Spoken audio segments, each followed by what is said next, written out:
your Tuesday forecast, calling for a slight chance of showers early, then a chance of scattered showers and storms in the afternoon. Partly sunny, highs in the lower 80s. Tuesday night, chance of showers and storms before midnight, mostly cloudy and 64. Chance of showers and storms late in the day on Wednesday, otherwise mostly sunny, hot, highs around 90. We're back to the 70s by the coming weekend.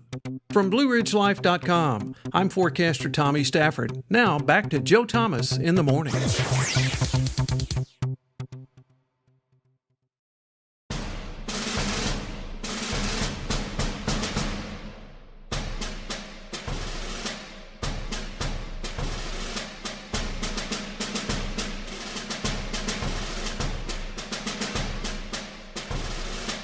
Joe Thomas in the morning, he says, as if he'd expect somebody else to be inside where he is this morning. Thank you for joining us, watching, listening, however it is you're doing it. Your applications are entirely up to you because we still believe that you have a God-given right to listen to this program however you like. Their quick traffic update about by Boyd Tavern, overturned vehicle a little while back. I don't know if it's been resolved yet or not, but plenty of other things on this foggy morning to get into this morning. I want to get into Louisa County caving to Piedmont, Virginia Community College when it comes to the anti-Israel film presentation that they did there.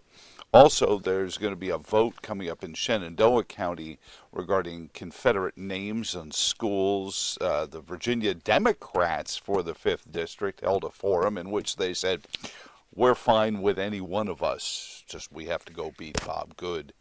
Also, there's a battle over drop boxes coming up in Wisconsin as we get closer and closer to and churches are falling under attack in Augusta County. They were robbed. In Pennsylvania, guys just pulling firearms out there. And Aqua, Virginia, announced that they're going to just raise your rates a little bit less. They cut back on the amount that they needed extra by $1.5 million, and there's still going to be a rate increase, just not as much as some people already started paying there. We now know who was flying and riding in the plane, actually the owner of the plane. There, we'll get into that. But I want to start with our special commemorations of Holocaust Remembrance Day here in the capital city of the American experience, Charlottesville, Virginia, where the founder, the founding father that gave us the Declaration of Independence herself is from, in the neighboring town where the author of the Constitution comes from. It's important to us.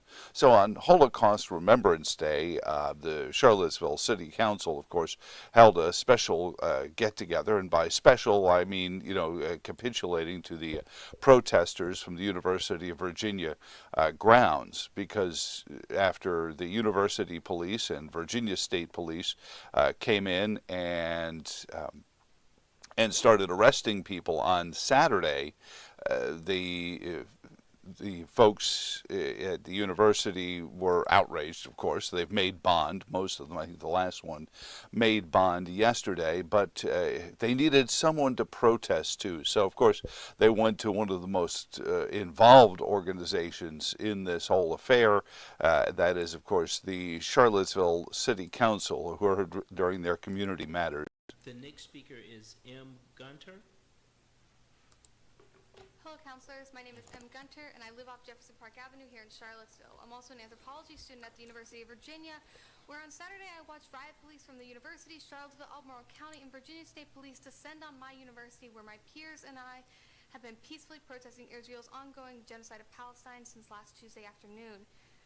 Why did University President Jim Ryan feel the need to authorize the Virginia State Police to beat my classmates and professors, you may ask? Tents. It is because of less than a dozen tents that the University of Virginia decided to allow a multi-agency riot squad to assault my classmates. All right. Agency riot squad when neo-Nazis marched the lawn in 2017. Why was riot police deemed the appropriate response to a policy violation that could have been resolved through other means? Since Saturday, there has been near universal outcry from the UVA community and others across the globe. In his letter of resignation from UVA's Religion, Diversity, and Belonging Task Force, Professor Ogunake borrows on the words of Dr. King's letter from Birmingham jail. Our greatest stumbling block is the moderate administrator who is more devoted to order than justice, who prefers a negative peace, which is the absence of tension, to a positive peace, which is the presence of justice. So she goes on and on and on, and you know, part and parcel of her the issue she is reporting is that she's outraged that over the violation of a rule.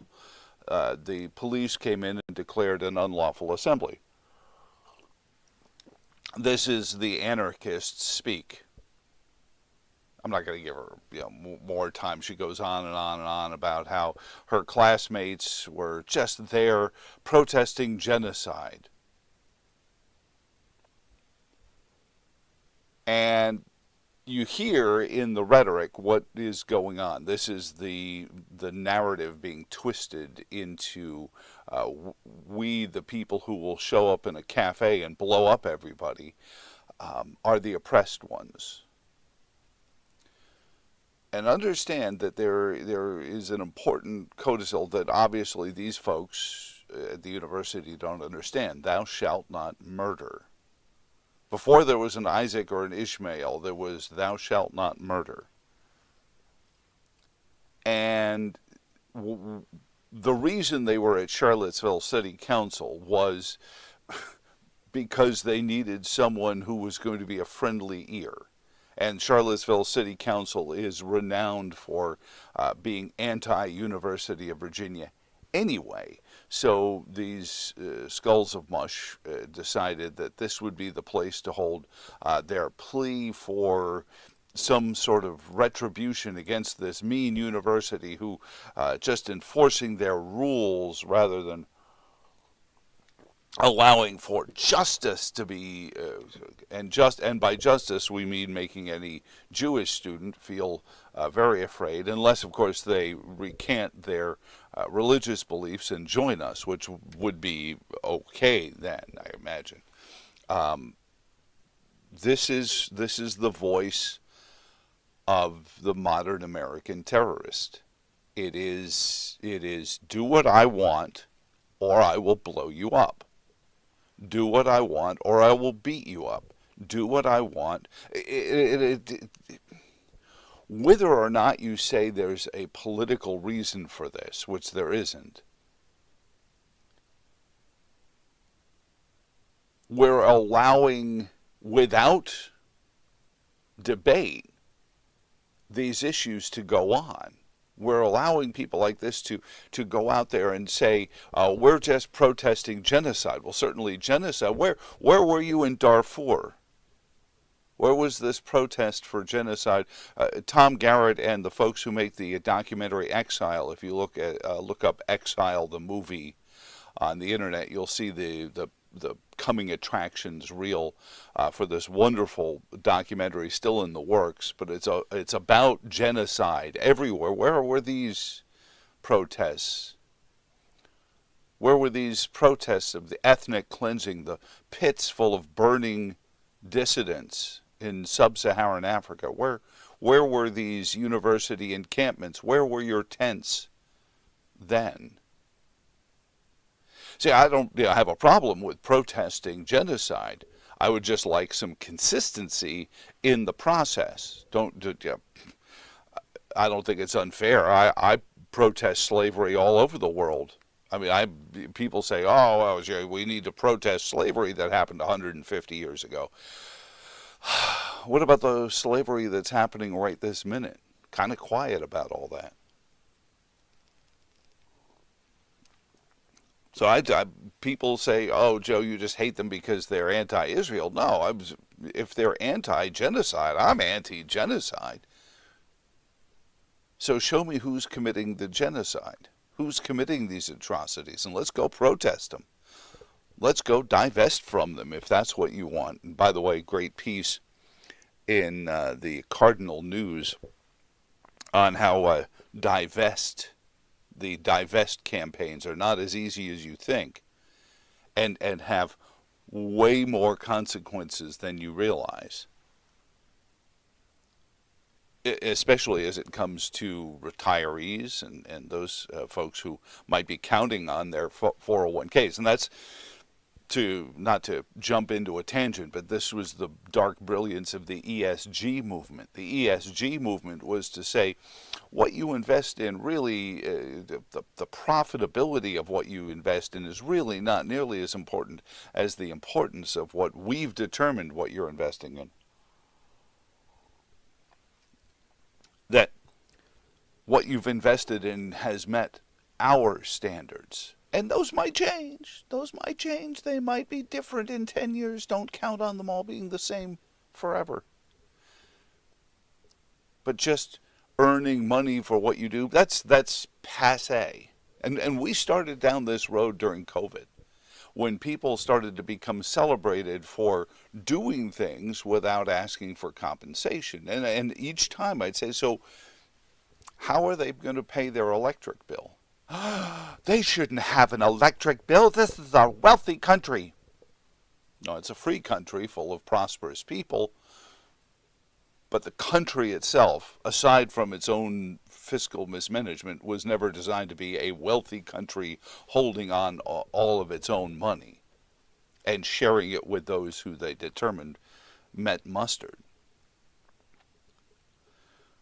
But so these movements, these protests, part of it is divest from Israel. They want the university, and they want Virginia Tech, and they want all the places that they're protesting to divest from Israel. That is, take whatever endowments they have, whatever venture capital funds they have, and take them out and pull their monies out of any company that has anything to do with Israel. You might have a branch in Israel. You might have an office in Tel Aviv, and no more than that. And they'll say, no, you must be divested. We must take all your money. What did I do wrong? Well, you're involved with Israel. I thought Israel was one of our friends. Thus, the full circle comes around. It's not about who is our friend. It's who gets us better coverage on the news. This is their own doing. I don't feel bad for anyone in the elected Charlottesville City Council. They broke it. They bought it. This is what they've been doing. She brought up in her rant the Unite the Right Summer of Our Discontent in 2017.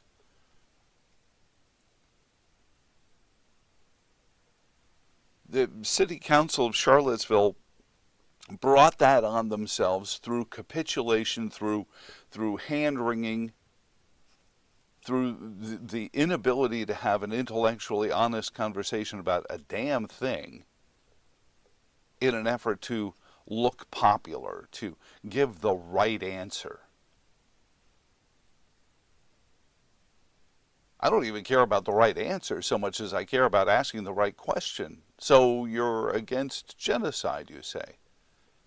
Is that just specific genocide, or are there genocides around the world that you'll help? Well, what about the Uyghurs?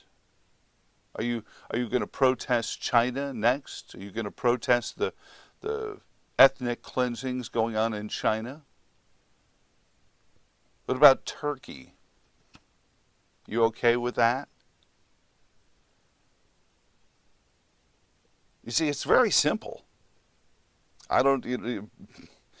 You and I aren't superheroes, or maybe we are. In the American construct, maybe we are superheroes, because that was the concept of America, is that you and I can be the important ones, not the ones behind the lectern. As a matter of fact, lecterns in themselves probably an un-American looking little thing anyway. Speechifying and pandering to whoever happens to have the biggest crowd in front of you. That's why these UVA students went to Charlottesville City Hall, to the city council meeting, to get a friendly audience.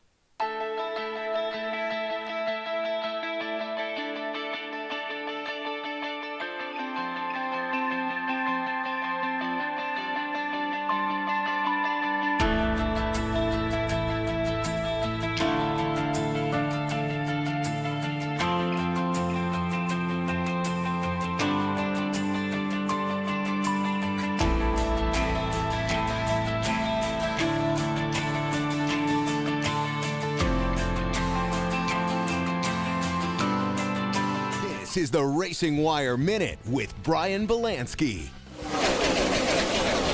History made at Kansas. That story next. She can stand, she can do more. Like build a rocket and watch it soar. Clean the oceans and make the world a better place. Oh, she can STEM. Learn more at She Can STEM. There's close, then there's really close. As Kyle Larson and Chris Buescher came to the checkered flag at Kansas Sunday, the two were doing that NASCAR thing, a little rubbins racing. They battled for the win, and when they got to the line, it was a photo finish. The margin of victory, 0.001 seconds. But who won? It sure looked like Buescher had punched his ticket into the playoffs, but then, as sportscasting legend Warner Wolf would say, let's go to the videotape. The video showed Larson snag the win at the last possible fraction of a second, the closest victory in NASCAR history. Chase Elliott, Martin Truex Jr., and Denny Hamlin rounded out the top five. Your Tuesday forecast calling for a slight chance of showers early, then a chance of scattered showers and storms in the afternoon. Partly sunny, highs in the lower 80s. Tuesday night, chance of showers and storms before midnight, mostly cloudy and 64. Chance of showers and storms late in the day on Wednesday, otherwise mostly sunny, hot. Highs around 90. We're back to the 70s by the coming weekend. From BlueRidgeLife.com, I'm forecaster Tommy Stafford. Now back to Joe Thomas in the morning.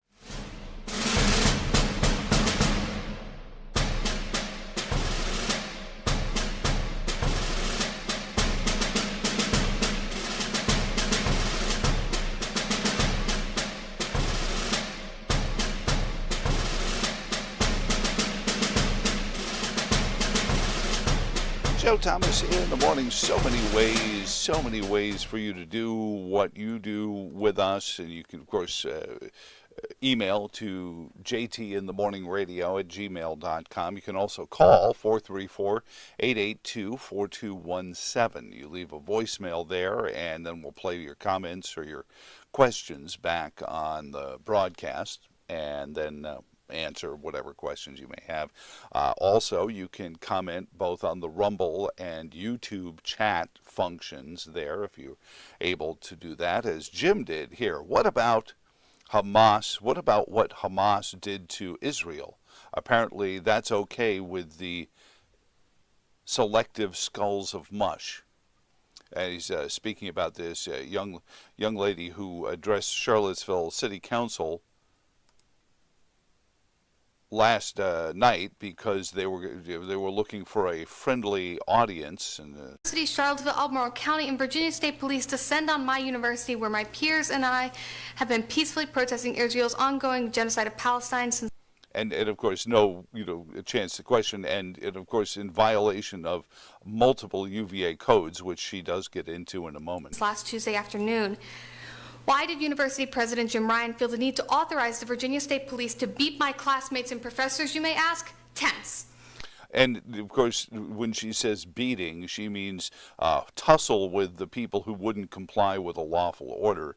So they started picking them up and physically moving them. But that's, again, nobody questions young ladies like this because it's impolite. It is because of less than a dozen tents that the University of Virginia decided to allow a multi-agency riot squad to assault my classmates.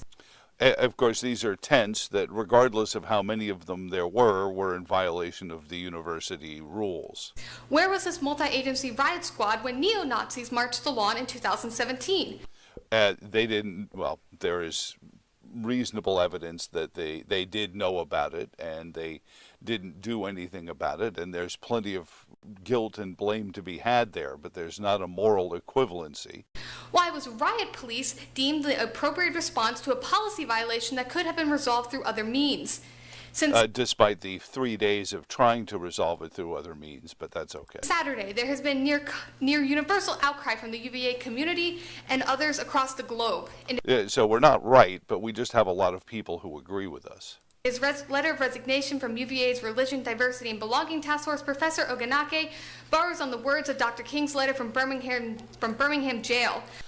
because he didn't have words of his own, so he borrowed someone else's. Our greatest stumbling block is the moderate administrator who is more devoted to order than justice, who prefers a negative peace, which is the absence of tension, to a positive peace, which is the presence of justice.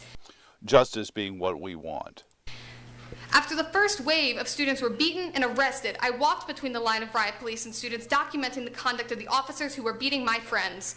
And again, by beating, picking them up and carrying them off the grounds where an illegal assembly had been declared. Walking up and down the line of riot police, holding chemical weapons canisters and long guns, I asked long guns being paintball guns, by the way. Look at the pictures. officers to disclose their names and badge numbers, as their riot gear obfuscated such information. All officers refused to answer this question. I call on the City Council to immediately open an investigation into the conduct of the Charlottesville City police officers who refused to disclose their names or badge numbers. On Saturday night, the university's decision to allow riot cops to beat its student was on the front page of nearly every national news source. And again, this proves exactly nothing. Anyway, enough of the skull full of mush. But Jim, your point is exactly my point, is if you're protesting genocide, where was this tent city that you started over Darfur? Where was the ethnic cleansings of the Uyghurs? I mean, do you want to go down a list? I mean, we can go call Tom Garrett, and he's actually gone and seen the pits full of dead bodies of dissidents and political opponents in sub-Saharan Africa. Where was your protest then? Where was your tent city then? Because civil disobedience, sometimes when a law is unjust, and the professor that mischaracterized what Dr. Martin Luther King was doing, Dr. Martin Luther King, who was in jail fairly, but because they were protesting unjust laws. And the point being, they were protesting unjust laws. So it's from that we're going to pivot. And you're not going to like this. If you're one of those occupists from the UVA grounds, you're not going to like where we go next with our story. See, the president was in court yesterday, but on his way into court, the press asked President Trump about all the different violations of the judge's gag orders and thousands of dollars of fines and threats of jail. And the president said, "This judge has given me a gag order and said you'll go to jail if you violate it. And frankly, you know what? Our Constitution is much more important than jail. It's not even close." Interesting, because Maxine Waters just yesterday was on NBC and said that she wanted to warn conservative supporters of the president against supporting the president, against being members of the political party that the president was members of. And she was on NBC. Do we have the click? Yeah, he was on NBC News yesterday talking about this the court case and what President Trump was saying in court. And she had a dire warning for conservatives. She claims the president doesn't care at all about the Constitution, and we're getting the clip for you here. And this is Maxine Waters from yesterday on NBC News. I know you probably don't want to hear from crazy Maxine any more than you want to hear from UVA protester, but we got to tell you the story as it unfolds anyway. This is Maxine Waters. Donald Trump has to say. Donald Trump will do any and everything that he can possibly get away with. He does not at all support the Constitution of the United States of America. This is a man who we better be careful about. And I tell you what I'm going to do. I'm going to ask the Justice Department and I'm going to ask the President to tell us what they're going to do to protect this country against violence if he loses. I want to know about all of those right-wing organizations that he's connected with who are training up in the hills somewhere and targeting, what communities they're going to attack. Yeah, that's the kind of stuff that, and where is the protest for that? Where are the protest marchers for that kind of rhetoric? Where are the people saying, hold on a second here, that sounds like ethnic, if not political cleansing? That sounds like the kind of stuff that happens on the streets of Caracas. And this is the problem with our country is right now we're chasing popularity. And we used to joke about this all the time back when we were doing rock and roll radio. And we would joke about Facebook and Instagram. Well, this was before Instagram, but MySpace and all these social media platforms, Twitter. And we would joke about the popularity culture we were developing. And then a few years later, we started to hear about things like social credit scores and people being unbanked and deplatformed. First they were deplatformed, and then they would find themselves unbanked. And go back to what we were talking about with the divest movement. Most of these 10 cities are built around a divestiture movement. They want the University of Virginia to divest from anyone who has anything to do, who's ever even said the word Israel.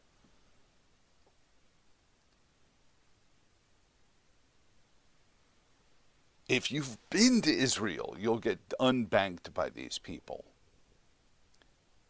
Because in their social credit score, now that they have successfully rebranded the terrorists who will drive into a sidewalk cafe and blow everyone up as the oppressed.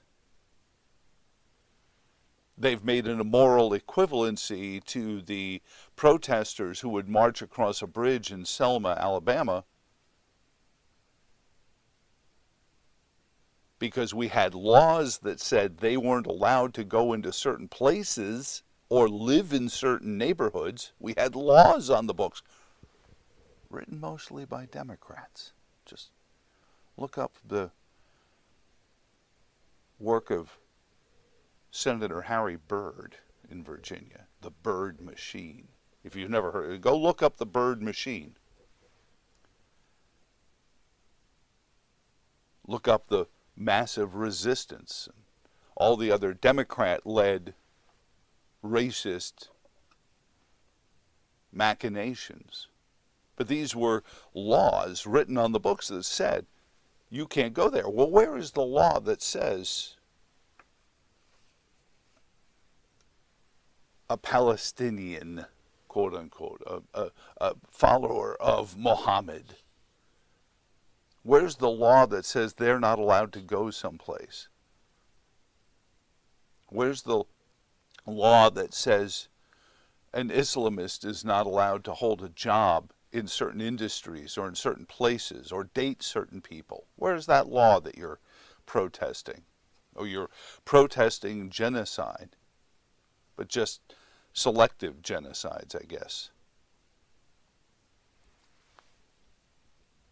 This point made on the subject of social credit scores. Imagine if we go to a digital currency. Well, sure. I mean, you can't turn off my currency. If I have $1, you can devalue it a lot. We've watched that happen with great alacrity.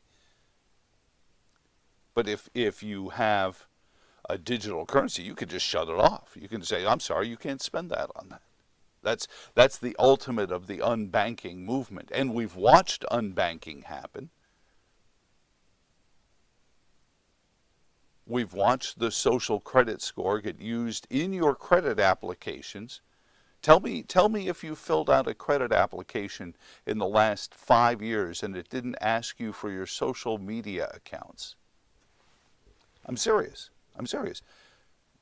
If you have not, do that and tell me why they need to know your Facebook or X account information or your Instagram. Why? What does that have to do with anything? And of course, our credit society is part and parcel of Lyndon Johnson's Great Society, because your parents, your grandparents in some cases, they could pay for things with a minimal amount of saving. people were paying off their home mortgages within 10 years, even for a purchase of that size.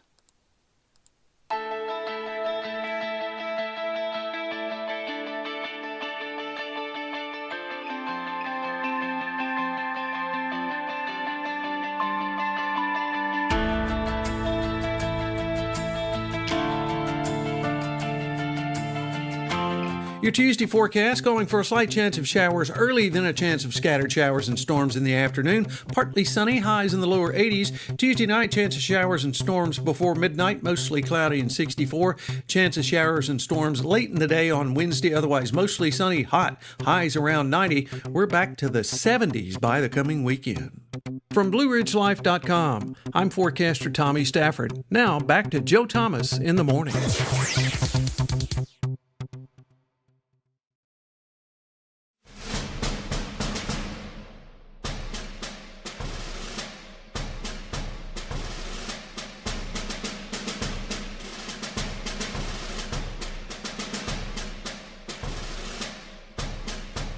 Joe Thomas in the morning on this foggy Tuesday morning across central Virginia and wherever you're tuning in via Rumble and YouTube. Thank you so much for being here in the second greatest city in the history of mankind, simply based on the work product of some of its native sons.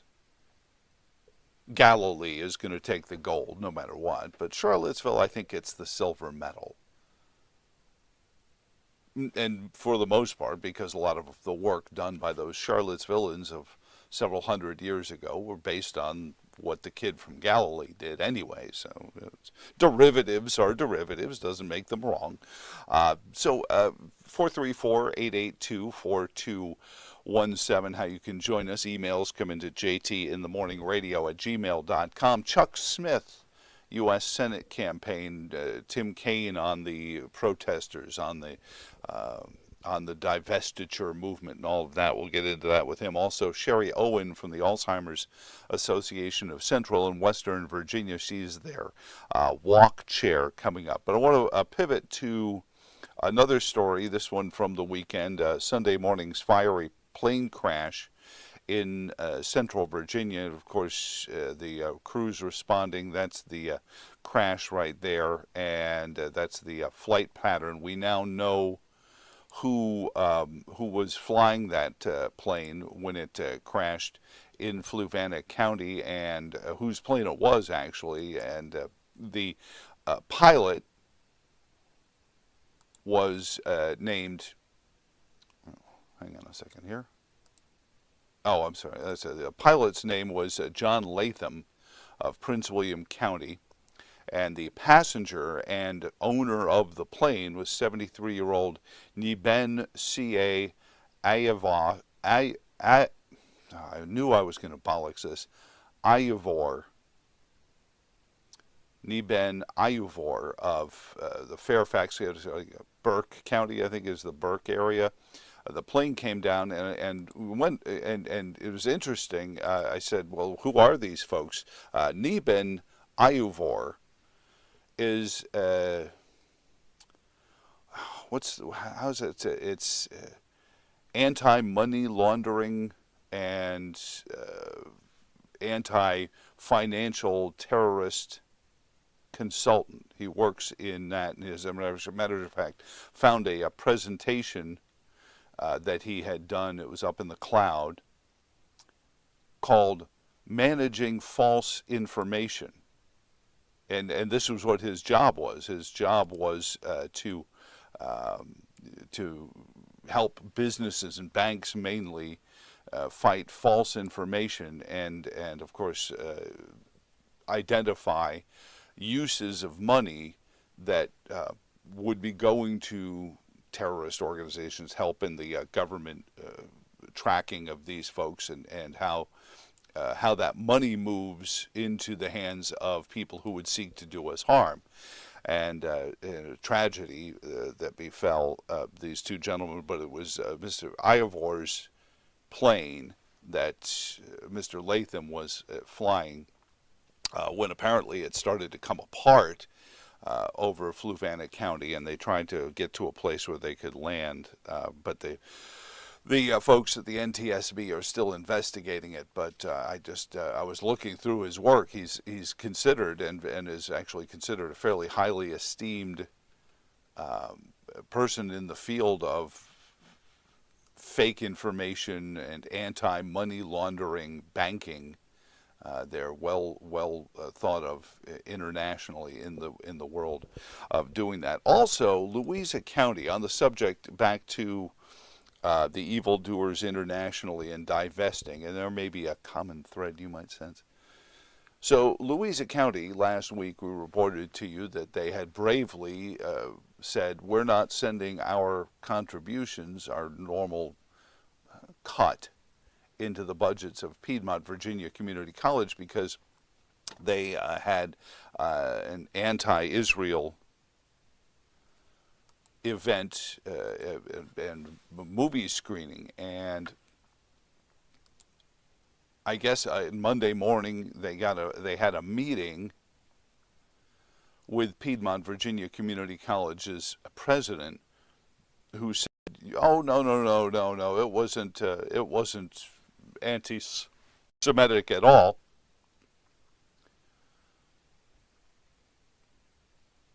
And so Louisa County said, okay, and gave the money back to their planned spending. They hadn't actually withheld money. This was going to be in their 2025 budgeting. But it's interesting that the program that actually included films against Israel is somehow now not seen as anti-Israel. I mean, it just basically say, oh, it's not really what you think it is. There's a cartoon making its way around the internet, of course, because, but humor is important. And the cartoon is a flock of sheep standing in the woods right by a hillside where there's a big, beautiful billboard on the side of the hill. And the billboard has a picture of a wolf on it. And the picture of the wolf is next to a caption that says, "I'm going to eat you." And one sheep is looking at the other sheep and saying, "I think we're taking it out of context."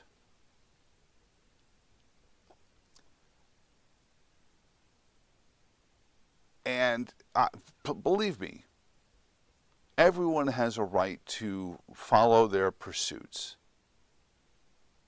Everyone is allowed to, until it impacts somebody else's free pursuits,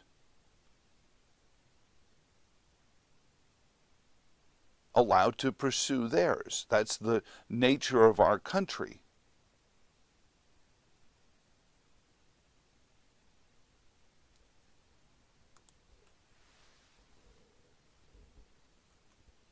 But that's where we come off the line, because how do you pander?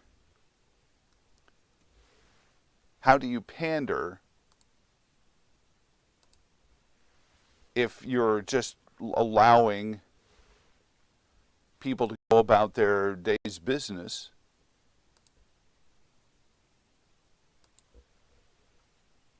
without any sort of question? Where am I going to get on the evening news? How am I, as a member of the Board of Supervisors, going to get some coverage? This involving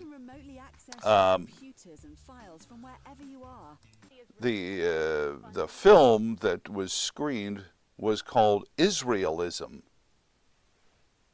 Students for Justice in Palestine held this event at Piedmont Virginia Community College, where the board heard from President of PVCC, and they said, well, it certainly was nothing anti-Semitic here. Apparently, Ben Kenobi is the president of Piedmont Virginia Community College. These aren't the anti-Semites you're looking for. So screening films called Israelism isn't anti-Semitic. That's according to the learned counsel of the Louisa Board of Supervisors, who's normally pretty good, but I believe if I follow along on the social media accounts, Dwayne Adams, the chair of the Louisa Board of Supervisors, wasn't there. He is on vacation. So we'll get Dwayne in and see what the hell is going on here. But apparently screening films, by the Students for Justice in Palestine, screening films called Israelism isn't anti-Semitic at all.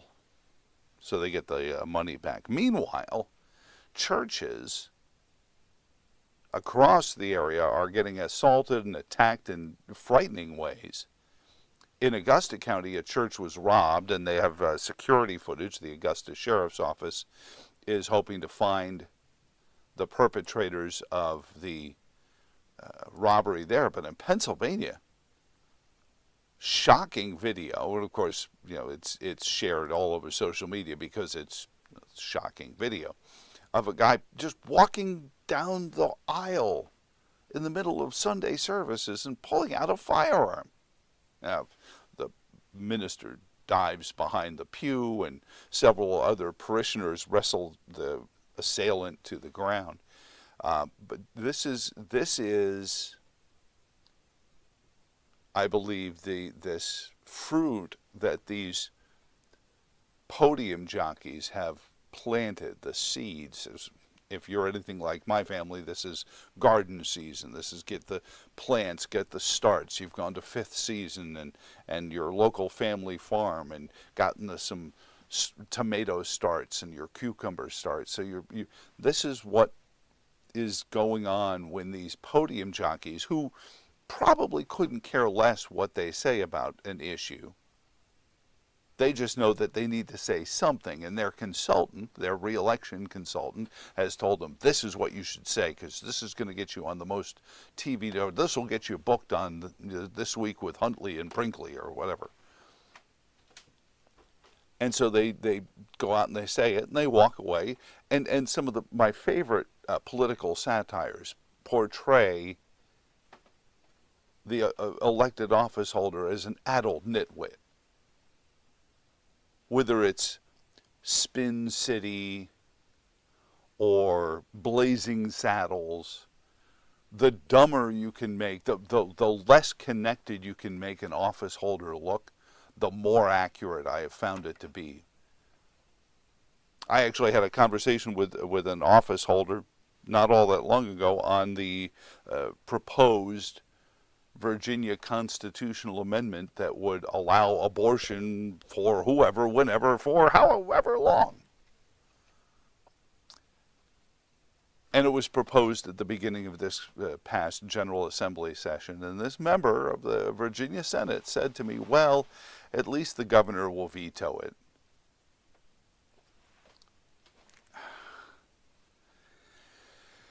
And I said, well, I may not be an expert, but I'm pretty sure the governor has nothing to do with constitutional amendments. And there was a pause. Oh, yeah. No, I just meant in general bad legislation, we're still counting on the governor to veto that stuff.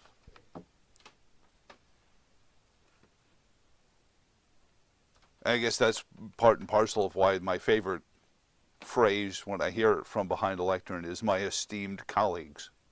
I mean, are you saying they should be steamed and served over rice and broccoli? Is that...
Your Tuesday forecast calling for a slight chance of showers early, then a chance of scattered showers and storms in the afternoon. Partly sunny, highs in the lower 80s. Tuesday night, chance of showers and storms before midnight, mostly cloudy and 64.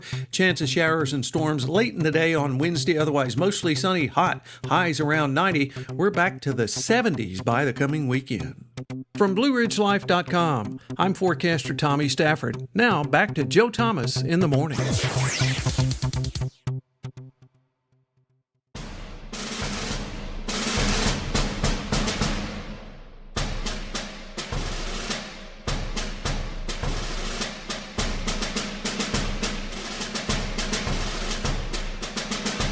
Joe Thomas in the morning, thank you for letting us do what we do this morning. So you'd think somebody who holds a fairly esteemed position on the Foreign Relations Committee like Tim Kaine would be out there at the forefront of these issues regarding Hamas and Israel, yet the last public comments he made about it were in February, where he said a ceasefire is really the only way forward. Now, Hamas has now agreed to a ceasefire.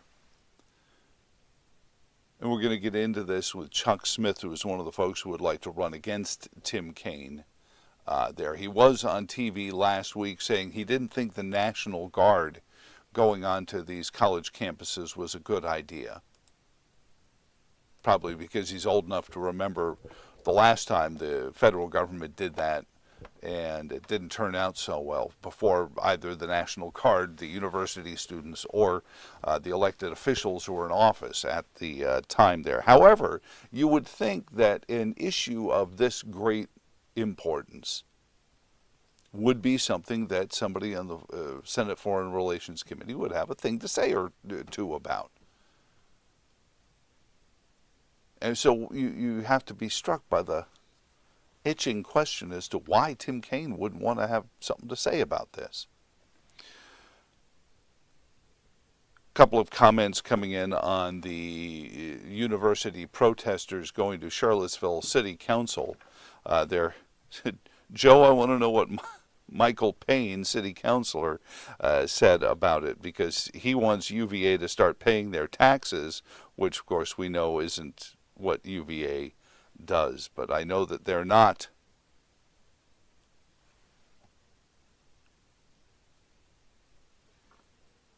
very pro-university there. Well, they're pro-university when it comes to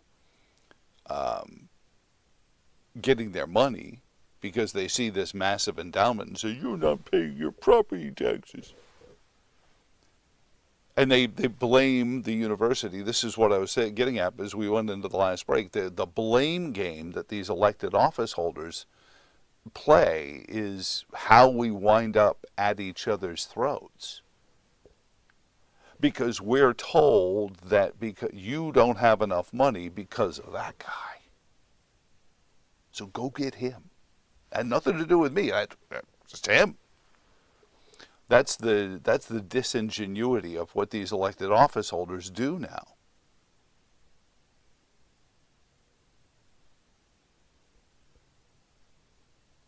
These positions, and we read this comment in here, these positions shouldn't be considered esteemed. They are supposed to be serving the people. Well, that's what we've allowed to happen. We've allowed these elected office holders to become important citizens. And we're not alone in this. The leader-follower problem is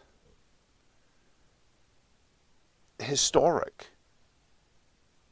What's the expression? A leader who doesn't have any followers is just a guy walking in the woods.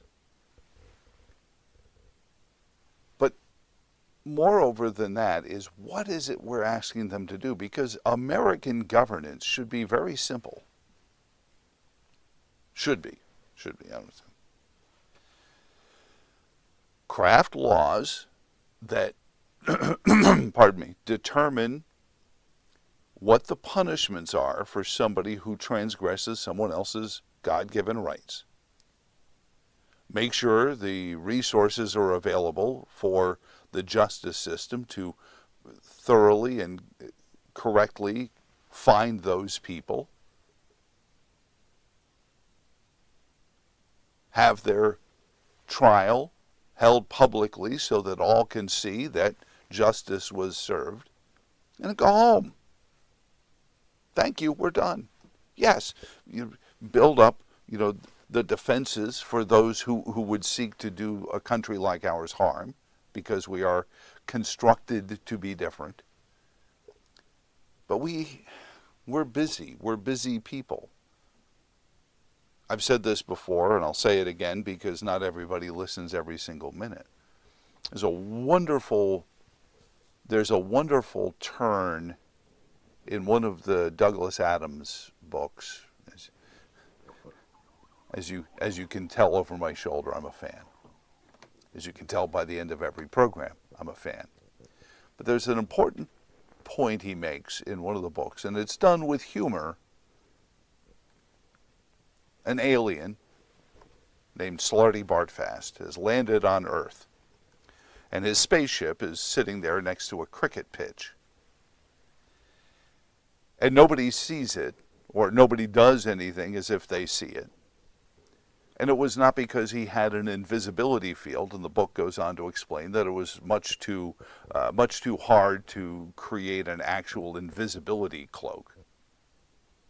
So what they realized was it was much easier to create a field that would convince anyone that would see whatever it is that it certainly was there. They would take note of it, but they would be convinced that it was somebody else's problem. And the U.S. Constitution and the Bill of Rights have been obscured by this somebody else's problem field for some time now. I think since the Civil War, but certainly it got ramped up after World War II, and certainly given steroid boosters after the Great Society began 60 years ago. We hid the Constitution and our Bill of Rights underneath somebody else's problem field. And we've gone off on our way. And that's, Jim, how we get with people who hold these offices, the podium jockeys that I call them. These podium jockeys insist they're the ones who are going to fix your problems for you. And you say, well, thank goodness, because I had no idea how I was going to fix my problems.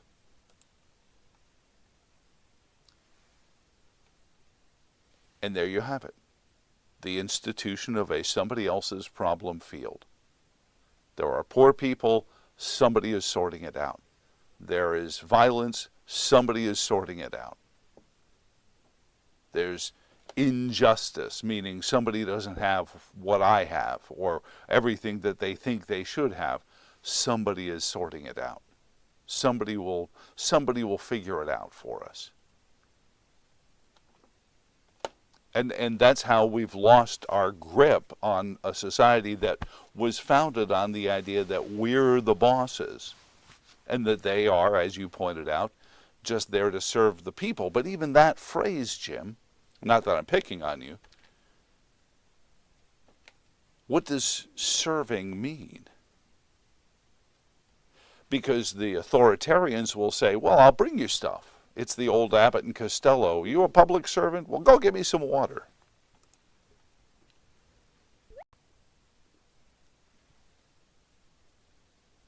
The concept was very simple, and it was designed so that our governing could be done in a part-time way, so that we, the people, could get ourselves elected to represent somebody in Congress and not have to devote the sum total of the remainder of our existence to being there and raising the money to be there and then going on the rubber chicken circuit to stay there.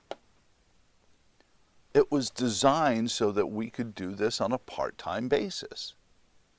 So that, as I said, you write a law that lays out what the punishment is for violating someone else's rights. And it's pretty clear what somebody else's rights are, because somebody else's rights cannot convey against someone else's. So if you say, I should have housing, well, who are you getting it from? Well, I want you to make somebody give me housing. That seems like a violation of their rights, doesn't it? Well, they're just greedy oligarchs, and I'm fighting oppression. But it really was. It was designed to be so abundantly simple as to simply be write the rules so that if somebody violates, and this is part of how they get in the door. Their entree into our authoritarian society is based on somebody ought to do something about that. We see injustices in the world, again, hidden under a somebody else's problem field. We enact them ourselves in our heads. Somebody should do something about that. I've said this before, and I'll say it again. Sadly, too many of us want Congress to go fix our problems for us, but both parties. And they're more than willing to take that authority and do that.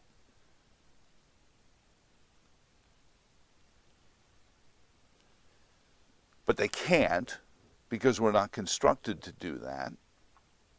Our society isn't built to do that, so therefore we have to bankrupt ourselves in these machinations to try to address that, to try to fix those issues that we've all of a sudden deemed to be something somebody should do something about, somebody else's problem.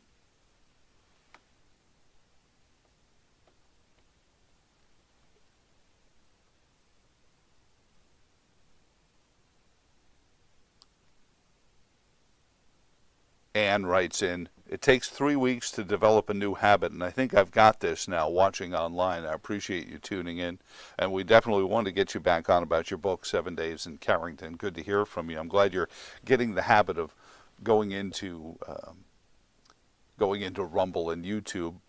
Hopefully very soon we'll be back over traditional broadcast standards, but I don't want to queer the deal with the Federal Communications Commission. Jim apologizes for using serve, represent. Well, and even that can be perverted. See, these cunning linguists, Jim, what does represent even mean to them? I'm here to get something for you. If you hire an agent, some pro athlete or movie star has an agent, their job is to represent them. It's to get as much for them as they want, as they can get.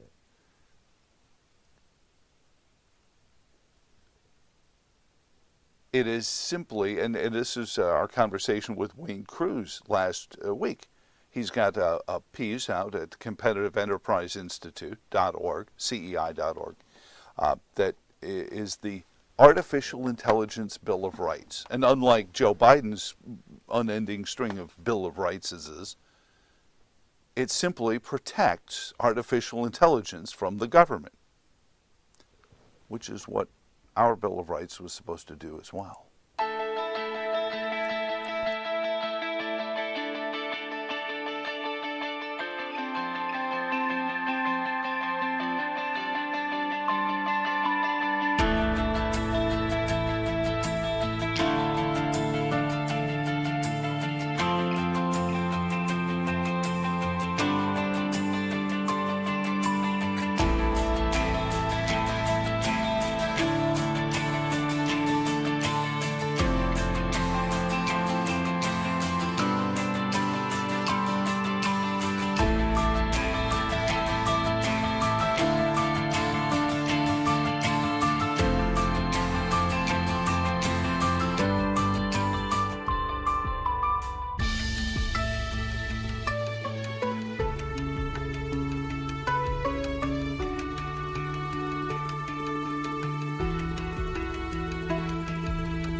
Your Tuesday forecast calling for a slight chance of showers early, then a chance of scattered showers and storms in the afternoon. Partly sunny, highs in the lower 80s. Tuesday night, chance of showers and storms before midnight, mostly cloudy and 64. Chance of showers and storms late in the day on Wednesday, otherwise mostly sunny, hot, highs around 90. We're back to the 70s by the coming weekend.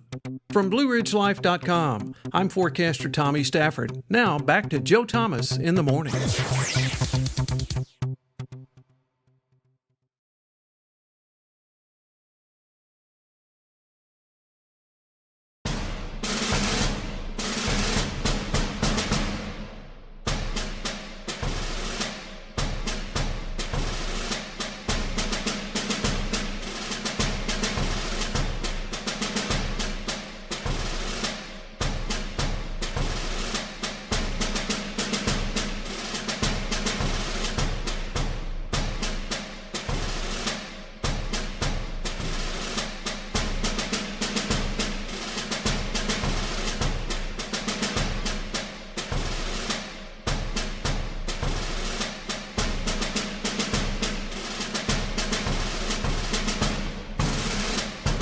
Joe Thomas in the morning. Thank you for letting us be of service to you this morning. This is a graphic taken, a photograph from the red carpet outside of the Metropolitan Opera Gala yesterday, and it is of the great and esteemed Alex Soros. Much easier on the eyes than his dad. Now, Alex, of course, has told the world braggadociously that he is going to make his dad look like a pussycat when it comes to supporting left-wing causes. And, of course, Huma Abedin was Hillary's chargé d'affaires and was the one with the naked guy on his Facebook feed. But anyway, it's, the one who led everyone into the computer systems. But it's just good to see folks like that still getting around, still making the rounds. Alex Soros, of course, is now the one running his dad's financial empire, including his investments in Arabella Advisors. If you want to go online, the Rumble and YouTube archives have this week's Freedom and Prosperity Radio, where we get into that with Scott Walter there and the folks at Arabella Advisors. And we're going to chat with Chuck Smith about several of the things going on, including Mr. Soros's connection. There's a picture of Alex. I use this as an entree to this conversation. Alex on his own Instagram account saying how much he loves Tim Kaine.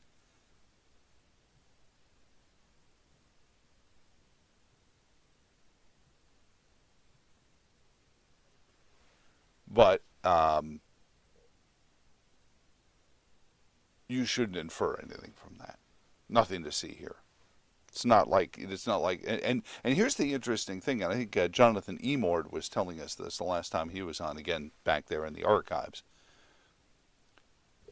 George Soros has been giving Tim Kaine money for his campaigns since he was mayor of Richmond. Why would somebody like George Soros be interested in somebody like Tim Kaine when he's just simply the mayor of Richmond? What can the mayor of Richmond do for you? Anyway, we'll get into all that. Like I said, we're going to standing by for Chuck Smith to join us in just a little bit here, and letting his folks know that he had chosen 7 o'clock. So, of course, that doesn't mean he may be somewhere that's not in the Eastern Daylight Savings Time. So we will swing back to another couple of things. This one from Janice, who wrote into jtinthemorningradio@gmail.com. She said, what did Louisa County give as their reasoning for the capitulation to the folks at Piedmont Virginia Community College? They didn't. And that was the issue. Hang on, we'll be right back.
Joe Thomas in the morning. Thank you for letting us visit with you this morning and joining us now from the campaign trail where he's trying to make the case, and the voting has begun in Virginia's primaries for U.S. Senate. He is the great Chuck Smith. Chuck, it's good to see you again. How are you doing, sir?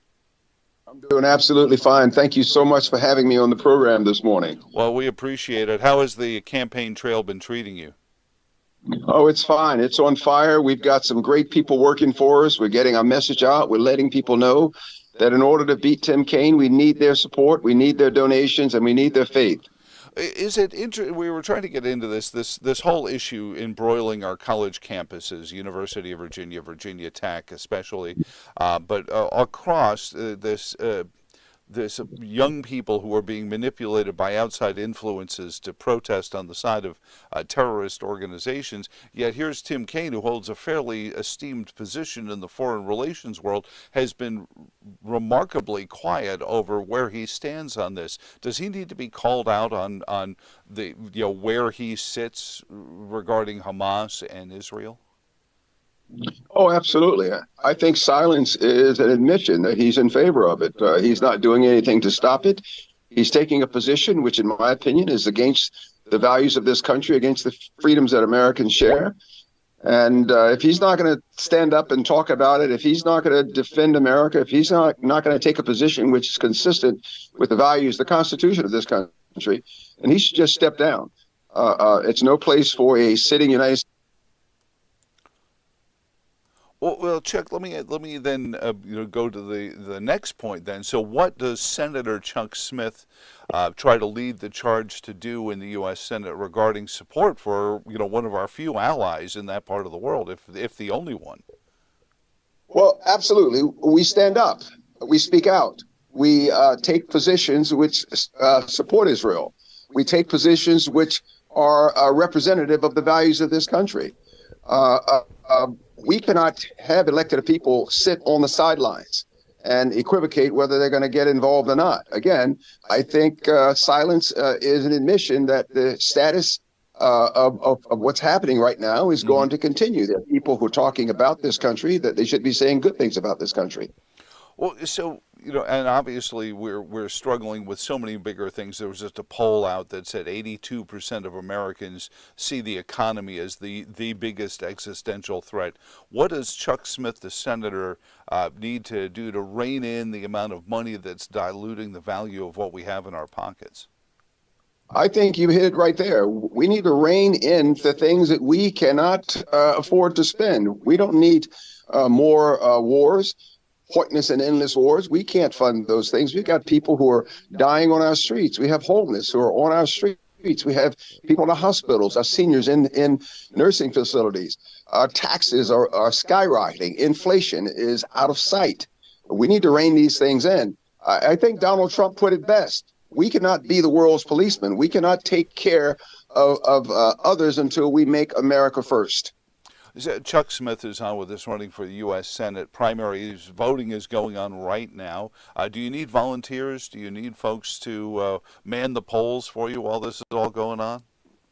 Absolutely. And I'm calling upon all Americans, all people who believe in this country, who believe in the values of this country, stand with us, stand the polls for us, donate to us, support us, help us defeat Tim Kaine. So the president has been asked, and I think rightfully has demurred on the idea of a nationalized rule regarding elections. Where does Chuck Smith sit on our crazy 45-day voting season and how it should be dealt with? Should the federal government weigh in on these things? Listen. I'm telling you, we need to get back to where election was on election day, not election month, not election year. I think this is draining our society. I think it's draining the American people. People want to know that we're doing the best for this country, and we're not prolonging the election process to allow people to come in and steal elections, to allow the absentee balloting to be misused, the mail-in balloting to be misused. We need to get our country back. So what are you hearing from folks on the campaign trail, Chuck? I just referenced this poll that said the economy and the inability to buy groceries seemingly 82% of the respondents say it's the big. Is that what you're hearing as well? Or are there other issues that are inflaming Virginia voters? Because I know Tim Kaine will be out there flogging all these, women's health care and all these other things that he likes to mischaracterize. What are you hearing? I'm hearing the same thing. I'm hearing that mothers and fathers across Virginia cannot afford, with 2 jobs, to pay their bills, to pay their homes, to buy eggs from the grocery store. I'm also hearing that our border needs to be fixed. We need to shut down our border if we're not going to stop all the illegal immigration, the fentanyl trafficking, drug trafficking, human and sex trafficking that's coming across our border. A country without a border is not a nation. As the United States Senator, I will fix those things, and I will make sure that people are held accountable. Well, what about Senate leadership? And I know this is kind of an abstract thing, and maybe you haven't thought about it yet because it's still about getting the nomination. But many people have expressed displeasure with Mitch McConnell in Senate leadership. Where does Chuck Smith sit on Senate leadership and in an effort to try to get things moving in the, quote, right direction? Well, out of the gate, I think we need term limits. I think people like Mitch McConnell and Lindsey Graham, they're in it for themselves, in my opinion. What we've seen as leadership, I think, is a far cry from what it should be. We need our leaders to stand up. We need them to stand up and speak out for America, the values of America, support Donald Trump. At the end of the day, our senators are becoming rich, rich, rich. That's not what they were elected for. They were elected to go and serve, to mandate legislation, to mandate values, to stand for America and hold people accountable. Last quick question, and I'm only picking on your shirt that you're wearing, and I see the Marine Corps logo there, and I know you're a proud Marine, hoorah, but the military in general, how quickly can we turn the ship around, to paraphrase, regarding the way our Marines and our soldiers and our sailors have been mistreated in this social engineering project called the administration? Well, I think you're absolutely right. My values are intact. I enlisted in the Marine Corps at a time when people didn't go in service, when they were running away from service. But I think the message needs to go out, whether it's the Marine Corps, Army, Air Force, Coast Guard, or the Navy. We need to make our military a military organization and not a social experiment. We're losing our generals. We're losing our colonels. We're losing our enlisteds. We're losing people who have faith and they want to serve. They don't want to serve a social institution. They want to serve to defend Americans. They want to serve in the military. And that's what I did. And I think it's what people are looking to do. I'm going to stand with Donald Trump to bring back the integrity of our military. Well, and certainly you've seen the recruiting numbers. I think everyone except the Marine Corps has been way behind on that, right, Chuck? Well, yeah. I mean, even I think the Marine Corps is taking a hit. We have people who are more concerned about, what gay flag to fly or what gay message to bring across. I think we need to stand up for the military, being a military organization. If people want to have these social experiments, they can do that outside of a military organization. We've got China breathing on our back. We've got Russia out there doing things we're not. Listen, when Donald Trump was president, there were no balloons over the skies. Our economy was intact.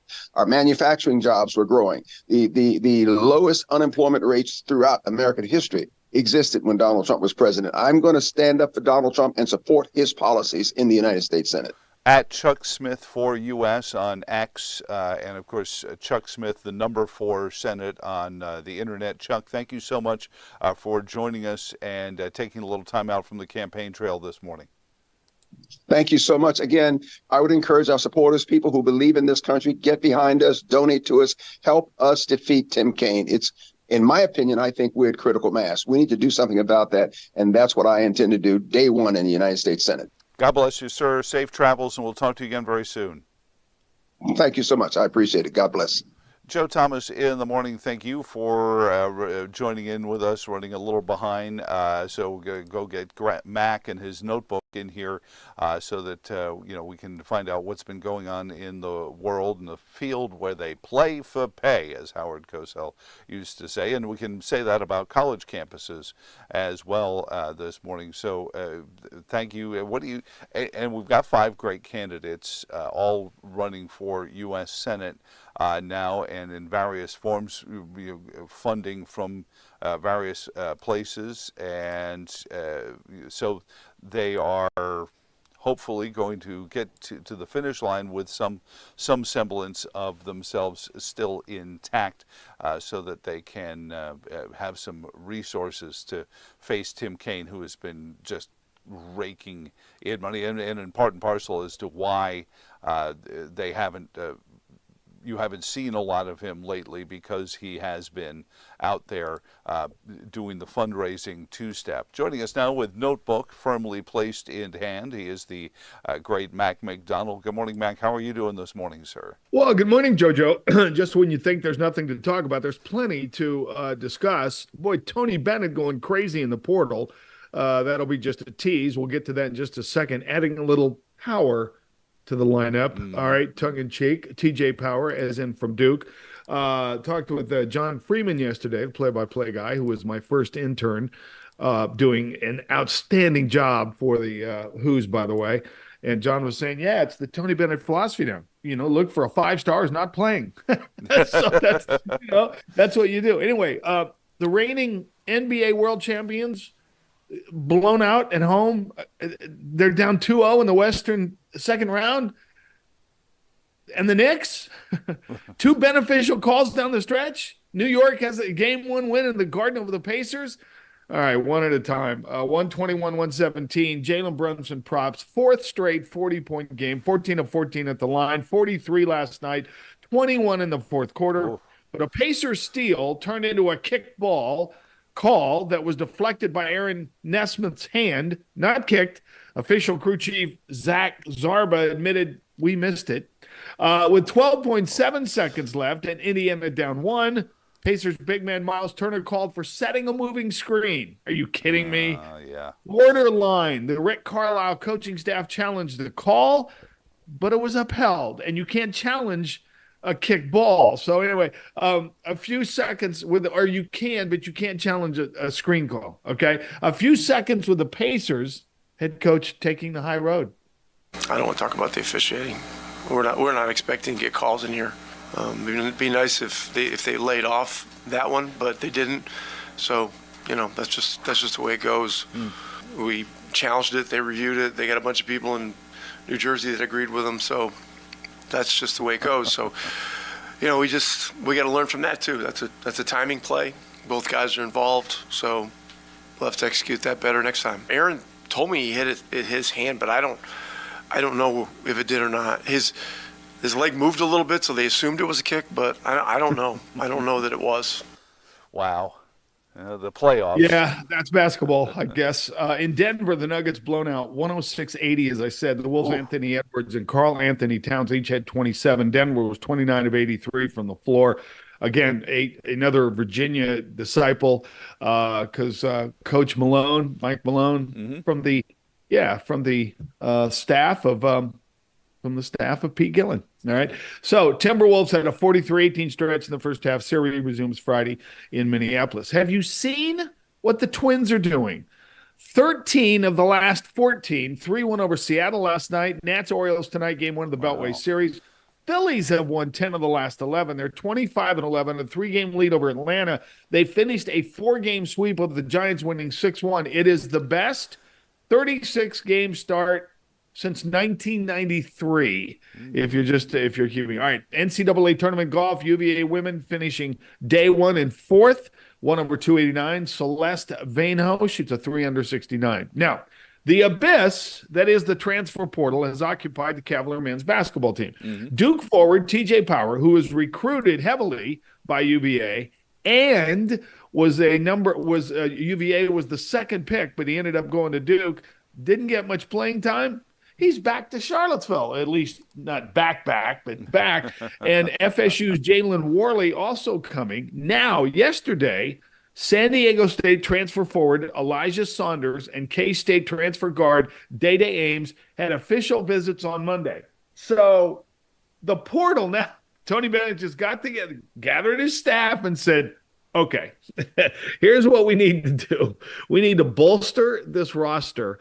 And TJ Power right now, the headliner, he's a stretch 4, can shoot from the outside, 6'7" from that. So this was a great find for Tony Bennett and the way they're putting things together. And of course, the women's team doing the same thing, playing with the portal and getting players. So the portal is now benefiting the orange and blue. It's just simple as that. Well, I mean, it is the world you have to live in. So I've got our buddies over at the Augusta Free Press, Chris Graham, continues, is now reporting that Tony Bennett turned down a contract extension, which I guess is being extrapolated into meaning, well, he's out after his contract is up, after 2 years.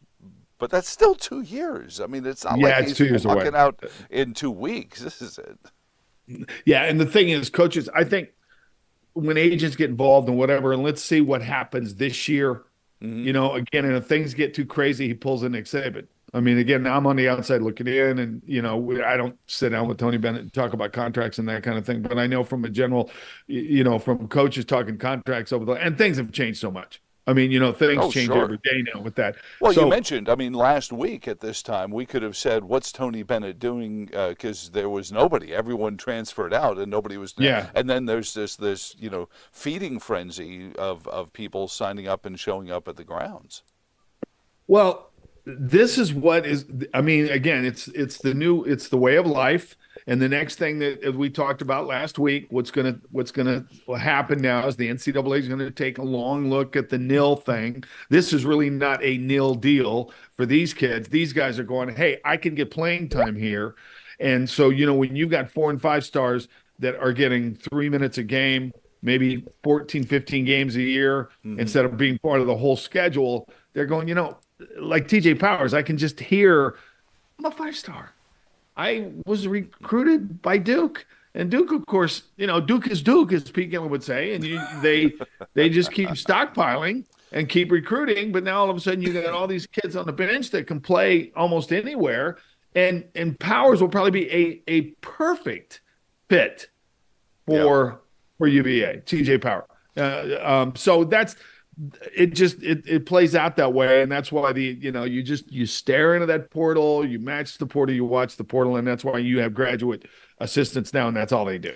They just sit on their computer and go, oh, is this kid? How about Utah State? Oh, let's look at San Diego State. Oh, they're all over the country looking for players. Well, and I can harken back to the days of your talk shows with John Freeman and Mark Moses, and the amount of time we've spent on people opting out of contracts, and when is a contract not a contract anymore? And I think you mentioned this a couple of weeks ago regarding name, image, likeness, that perhaps the sweet spot we get to rein in the portal is in exchange for name, image, likeness, pardon the phrase, the contract that these kids sign to go to a university is going to have a certain lifespan. Are you seeing that? What kind of that, Joe? It's a good question, because what's going to happen, I think, eventually is that the NCAA will get to a point of, all right, let's try to protect coaches a little bit like they need protecting, but let's try to protect integrity of what NIL is about and the portal is about, whatever. And there may be like a 2-year deal or something that you sign as an athlete. You've got to stay at least 2 at that school, unless the coach decides you're released, or unless the coach moves. The other day, and I don't remember the kid's name, but Calipari now has taken one of the guys from Kentucky, and he's bringing him to Arkansas. It only, goes without saying that that's going to happen. We knew that was going to happen. Right. So, but I think we will get to a point where the NCAA says, okay, enough is enough. one and done, and then moving on in the portal, and then moving to another school, and then to another school. You're 25, 26 years old, and you haven't, and you're still got eligibility left, So what's going to happen is, I think the NCAA will say, okay, you got to sign at least a 2-year deal. Maybe, and I've heard Jay Billis talk about this still, just saying that would be primarily a way to go. It's a 2-year contract, and you stay with that team at least 2 years. Maybe 3. I don't think they'll do it 3, but I think the NCAA is trying to, they're still trying to feel this thing out, and they're listening to all these coaches and what's going on with the portal and NIL, and we're almost talking about it now till ad nauseum. But I think the NCAA is just still looking and interviewing and talking and seeing what's happening. But of course, the NIL money now is getting totally out of control, and you got people recruiting and using the NIL dime to get kids in school. That's one of the reasons Nick Saban said, when they come to my house for a barbecue, when we're recruiting, and they say, "Coach, how much am I going to get?"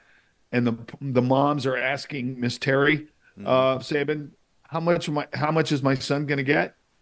That's when the Saban said, "Okay, go to ESPN.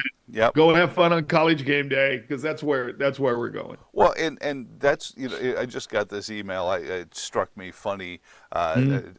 Dean writes into JT in the Morning Radio at gmail.com. He says, "So when does AstraZeneca start giving name, image, likeness money to the biotech engineering students that are going to help develop the new vaccines, quote unquote?" I was like, well, there the thing is, they can give that money anytime they want. Yeah, they can give that money anytime they want. They can. So that's those students have the true advantage. Athletics is a whole new deal. They're all trying to figure it out. A whole new thing. Good stuff in the notebook as always, man. Mac, and we'll talk to you again very soon. All right, we'll see you on Wednesday. That's Bye, right. JoJo. Yeah, that's right. And that's tomorrow, isn't it? That's tomorrow.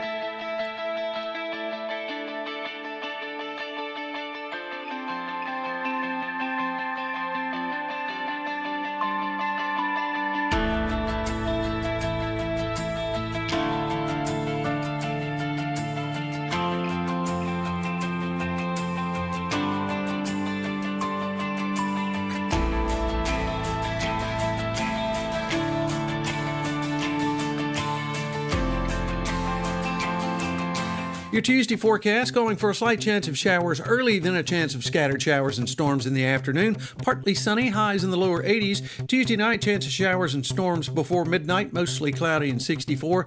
Chance of showers and storms late in the day on Wednesday, otherwise mostly sunny, hot, highs around 90. We're back to the 70s by the coming weekend. From BlueRidgeLife.com, I'm forecaster Tommy Stafford. Now back to Joe Thomas in the morning.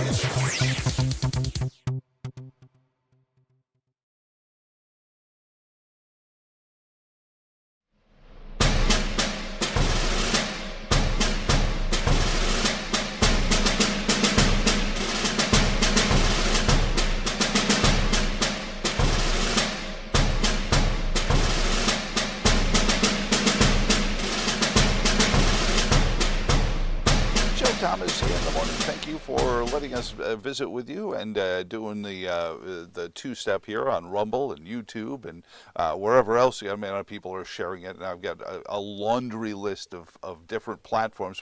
Well, you should do Instagram, Joe, or you should be on Facebook Live. I'm like, oh my gosh. There's so many places. I feel like a Kardashian. I'm so overexposed. Joining us now from the Alzheimer's Association of Central and Western Virginia, their walk captain. She is Sherry Owen. Good morning, Sherry. How are you doing? I'm good, Joe. How are you doing this morning? This foggy morning. Yes, it is foggy this morning, but that's why walking is good, because if you try to run too fast, you'll come up on something in the road before you're aware of it. So Walk to End Alzheimer's, it's a ways off. It's October, and we're now in a unique opportunity as we get closer and closer to finally getting the okay from the Federal Communications Commission. Boy, we can be so much help to you with the stations in Stanton and Waynesboro and Western Albemarle, and hopefully very soon excited. hearing about being back on the air in Charlottesville as well. But talk about where we are in the planning process, because there are a lot of these teams who are already getting started on fundraising activities through the summer, right? Oh, absolutely. We almost have an event every single weekend. It's crazy and so exciting. The walk is October the 5th for Charlottesville and September 14th for Greater Augusta, Waynesboro, and Stanton. Let me write that down. Yeah, okay, I got it. Thank you. Yeah, you got it. Okay, September 14th.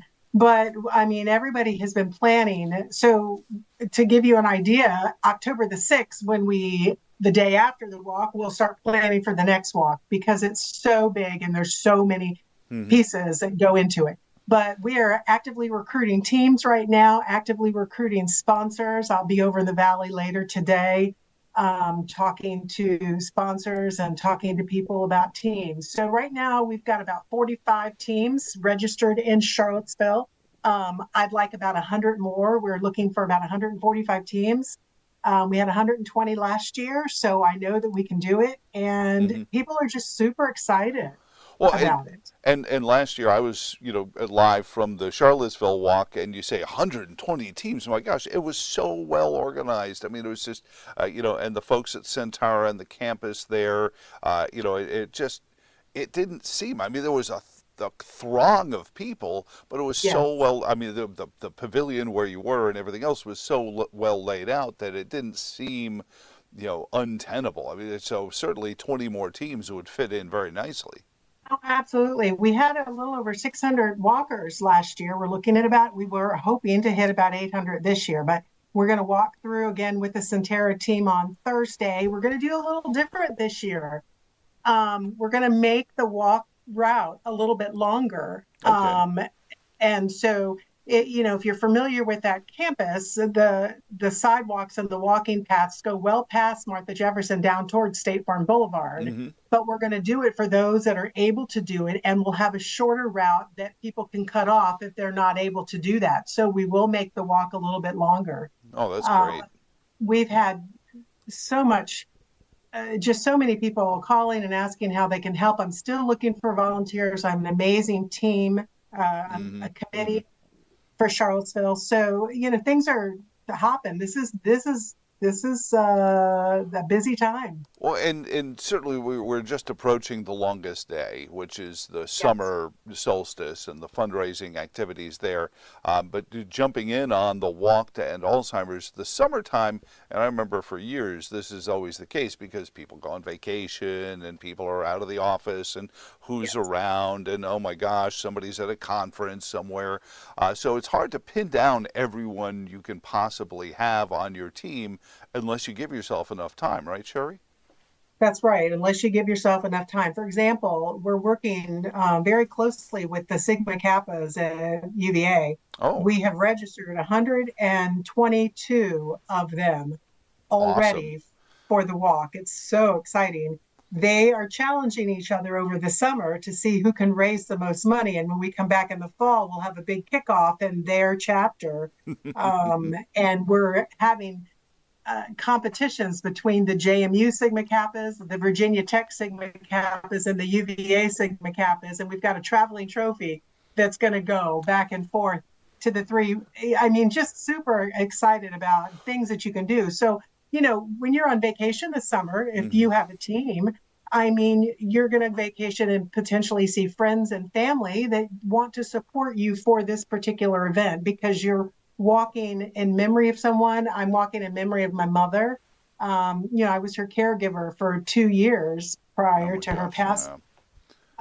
So people have it's near and dear to so many people's heart, and it affects so many people. So people want to support you, and it's not hard to ask. Well, it's also, I mean, your role in this, and I can remember just a few years ago, I was there as an advocate, as somebody who understood but had not been personally affected. And now we have 3-4 people in my world, in the span of a few years, it changes so dramatically and so quickly for people, and that's what this money goes to raise, is not just monies for the researchers who are trying to help get to that white flower moment. And of course, that's one of my favorite things you guys do at the Walk to End Alzheimer's is the promise garden. Yeah, the different colored flowers depending on where you are in this journey with Alzheimer's. But that white flower, which is laying in wait for that first person who beats this damn thing, and I'm looking forward to that day. And but that's what all this money is about. Is about the support for the caregivers, as you and I, or you and my wife are, and have been, but also for those researchers, right? It is, and this is an exciting time. There's a lot of research going on. I don't think people realize the fact that in our backyard at the university, they have some of the top research going on right now for Alzheimer's. Wait, hang on a second. We have a university in town? I didn't know that. Oh my gosh, is that what all those buildings are with the white columns? I'm sorry.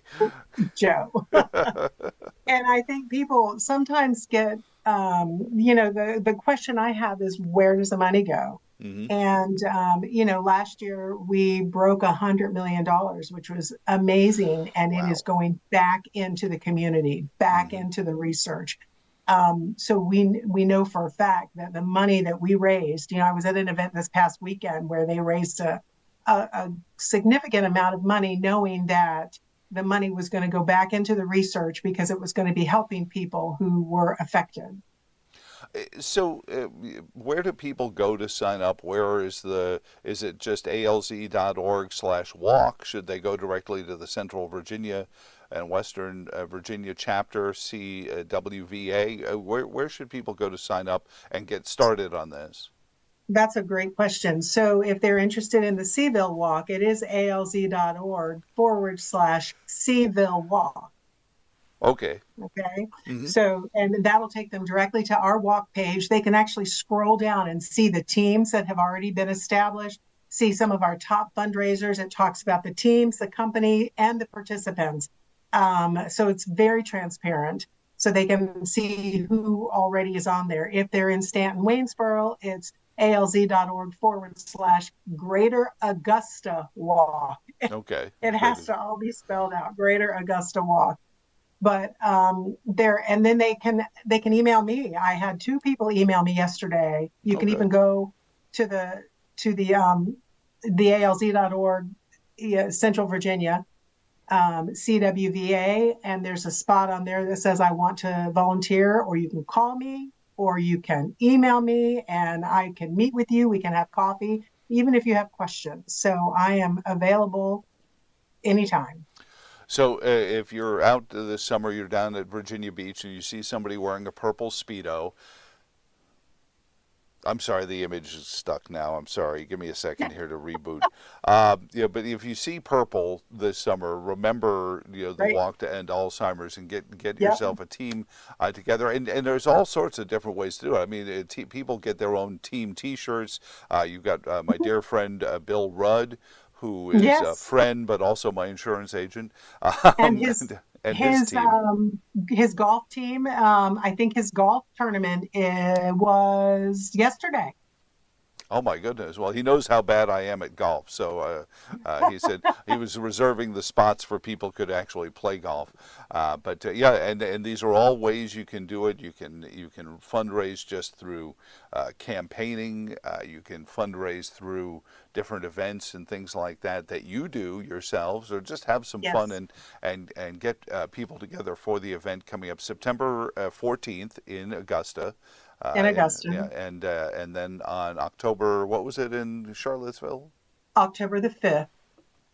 Okay. And it's in the morning. It'll be over by noon. Oh, well, but it's a lot of fun, and people linger afterwards for quite some time after that. It's just like a party at Sherry's house. People just linger for hours. But Sherry Owen, walk captain for the Walk to End Alzheimer's, the Alzheimer's Association of Central and Western Virginia. God bless. Great to see you again, and we'll talk to you again very, very soon. And again, it's Seaville Walk or Greater Augusta Walk after alz.org, correct? Correct. Thank you, Joe, so much.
Your Tuesday forecast calling for a slight chance of showers early, then a chance of scattered showers and storms in the afternoon. Partly sunny, highs in the lower 80s. Tuesday night, chance of showers and storms before midnight, mostly cloudy and 64. Chance of showers and storms late in the day on Wednesday, otherwise mostly sunny, hot, highs around 90. We're back to the 70s by the coming weekend. From BlueRidgeLife.com, I'm forecaster Tommy Stafford. Now back to Joe Thomas in the morning.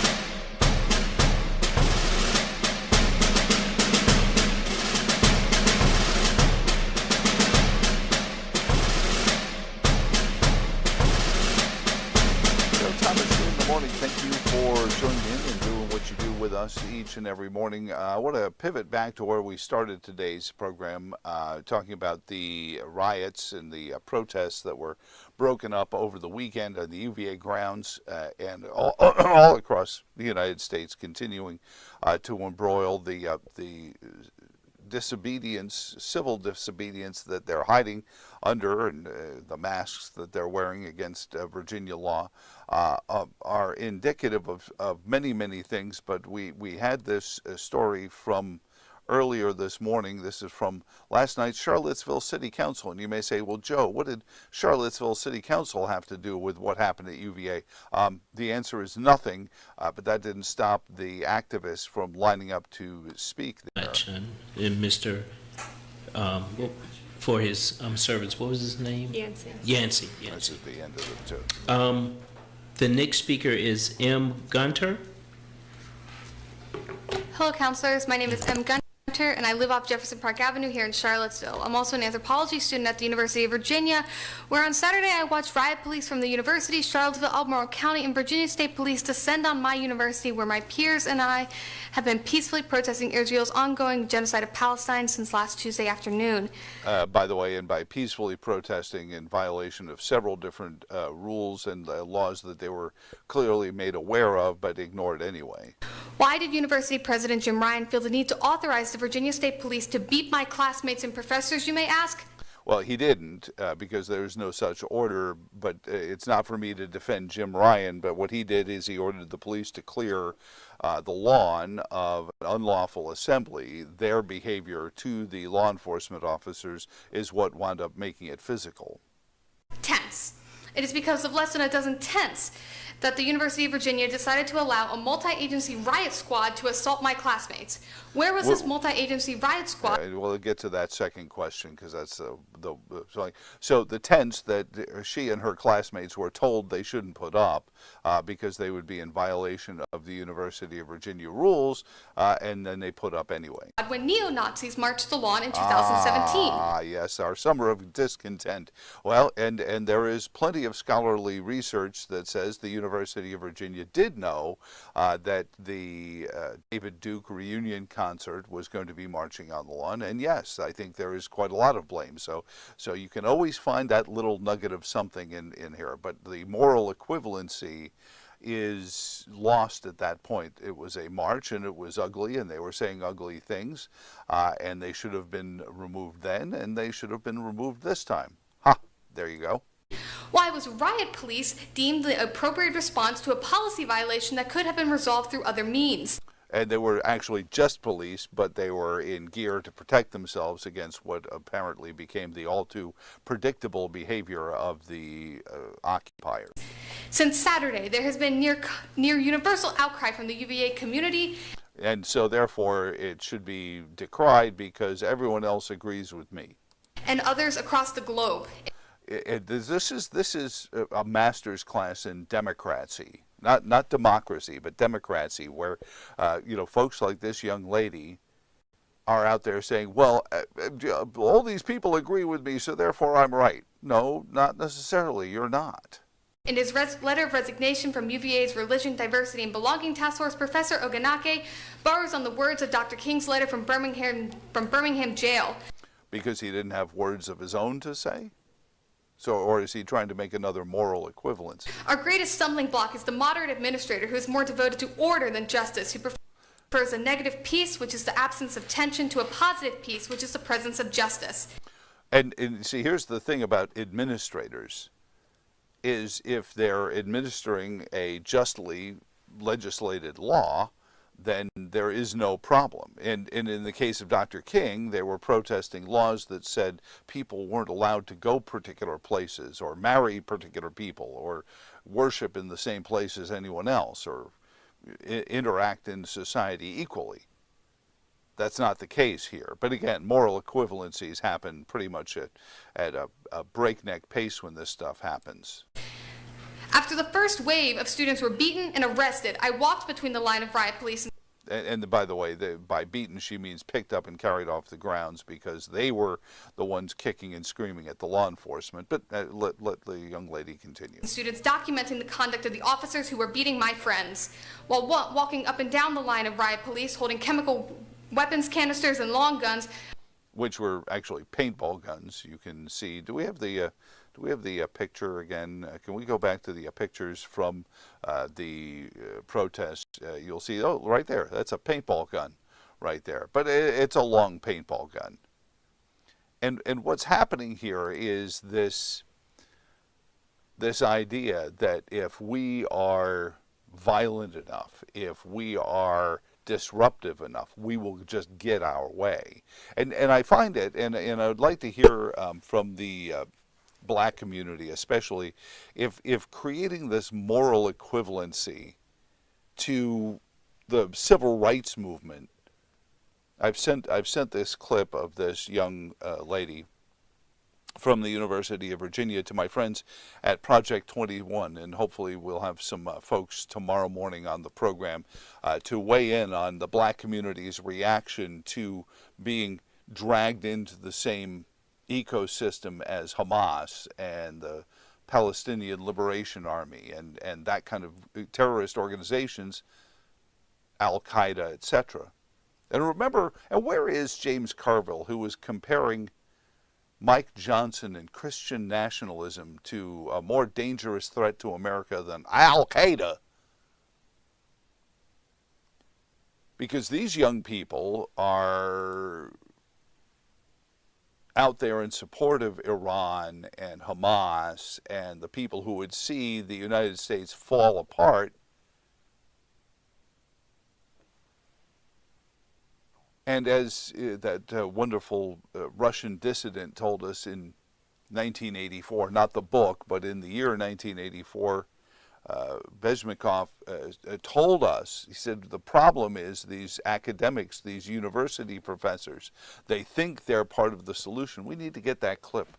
I know, it's my fault. I know it's my fault. I left it at the old shop. I know, I understand. We left it at the old place. But it's not like it was kept in a secret place. We can go get a new one. I know, we just don't have it right now. But he said these university professors, these academics, these young people like this young lady, once the revolution has been successfully finished and the authoritarians come to power, where will Gays for Palestine be? Will they be welcomed in Gaza City? Will there be a chapter of LGBTQ for Hamas in Tehran? I think we have Mahmoud Ahmadinejad's own words to decry that notion.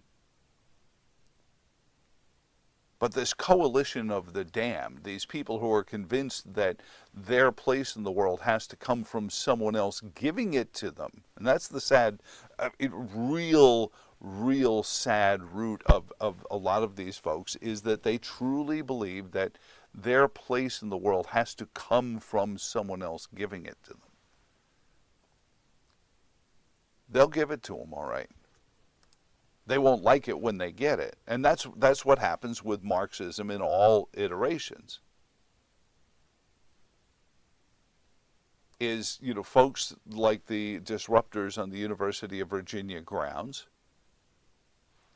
are very much useful to the cause of bringing down a free society. You heard her talk about democracy. Why, so many people agree with me. How could you be against me? because you're wrong, because I feel for you, because nobody should tell you you can't be Islamic or Jewish or Christian. Not in this country anyway. But being that doesn't mean you have to get rid of, nor do you have the right to get rid of somebody who isn't. And that's what these protests are going on to tell these Jewish kids. And our friend Tom Garrett is wont to say, why do they do it, JT? Because it works. So while they protest things at the university, they're doing so to get people to stop being active members of the Jewish community. Maxine Waters, we played the clip of her saying she's going to send the Department of Justice into the hills looking for conservatives. Why? Because it makes somebody say, you know, I'm probably not going to watch that podcast, that streaming show that Joe Thomas does anymore, because I don't need to be identified as. That's why they do it. That's why you see these groups like Jews for Palestine out there, and you sit there and say, "What? How do you get the Jewish community supporting?" Because they've been gaslit so thoroughly to believe that if they capitulate, if they appease the same people they appeased back in the 30s and early 40s, those same people are back again looking for some appeasement. Just get rid of this group of them. The ones in New York and Charlottesville and Stanton, they can stay for now until they have something we want. And then maybe they'll have to go too. Or until we come across somebody else we don't like, and then they're going to have to go.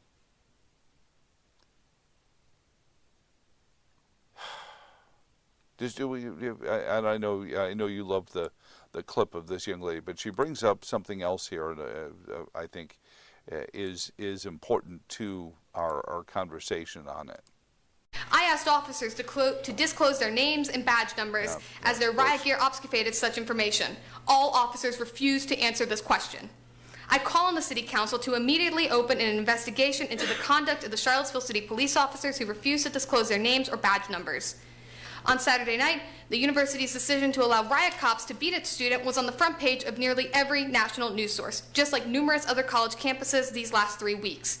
In these past 3 weeks, the media has been focusing on ruckus on college campuses, calling us anti-war protesters or pro-Palestinian protesters, ignoring the fact that we are anti-genocide protesters. So where in the world are those genocides that you're protesting? You're protesting, obviously, the genocide you claim is happening in the Gaza. Where's the protest for the genocide that happened at the Rock Festival on October 7th? All right, maybe you don't think that rises to the level of genocide. What about the genocide, the burning pits in places like Darfur? What about the genocide that's befalling the Uyghurs in China? Dave writes in, except there is no genocide going on in Gaza. No, of course there isn't. But they use these words, and these words don't get challenged because the podium jockeys are running around saying, not the face, not the face. They want to be seen as popular. They want to be seen as understanding. And we allow this mischaracterization of what somebody's rights are versus what somebody's privileges are. You have a right to be Islamic or Christian or Jewish, Seventh-day Adventist, Jehovah's Witness, Church of Jesus Christ of Latter-day Saints. You can be in a Wiccan coven. It doesn't make a difference to me as long as you don't violate my rights. And that's the problem since the beginning of the Great Society, is the government has convinced us that there are rights that are actually privileges.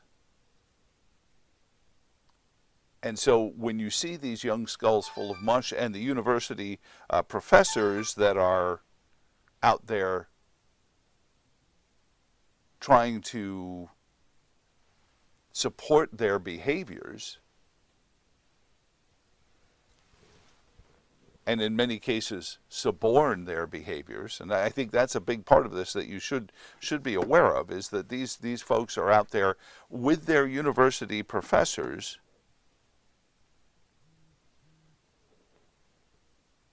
who are giving them grades for much of this. So when they say, I'm just out here for the goodness of fighting for the oppressed, and no, you're out there because your professor said there's extra credit if you come and spend the weekend with me on the grounds. We used to have punishments for professors who took advantage of their students in such a way. We had folks calling in here and said, we don't do the live thing, but I want to give the voicemails a chance to get in there.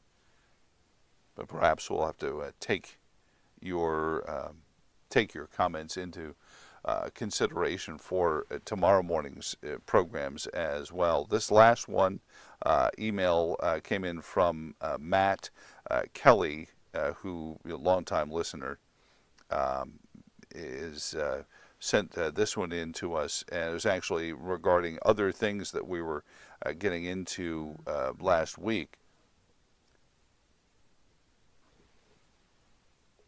We have the voicemail is in there.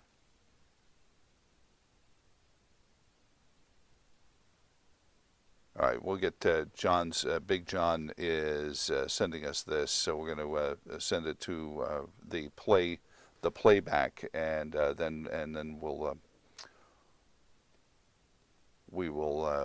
hear what he has to say. But again, you talk about what is happening to these university campuses. It is pure capitulation to this idea that if I'm seen saying you don't have a right to call for the death of an entire race of people under the banner of fighting genocide, I'm defiling your rights somehow. And the simplest thing to remember about rights is that your right to swing your fist around ends right before it connects with my nose. So we have Big John's call. All right, go ahead. Let's hear what Big John had to say when he called in just a moment ago. Joe, this is Big John. You can put me on the program if you want. The city leadership, the bureaucracy, are a bunch of cowards here in Lynchburg, and I wish you were on the air down here. Talk to you later. Bye. Oh, okay. Well, I imagine they're doing the same things down there. It's all about capitulation. It's all political calculus, and that's the threat to democracy. It's not you and me. It's them. It's these folks who sit behind a lectern and tell you, I know what's right for you. We thank you, John, for that one. We'll get more comments on this. Obviously, this has got legs, and we'll continue on into this tomorrow. But until that time, but like I said, we reached out to our friends at Project 21 to see what their reaction to this is as well. Till then, so long, and thanks for all the fish.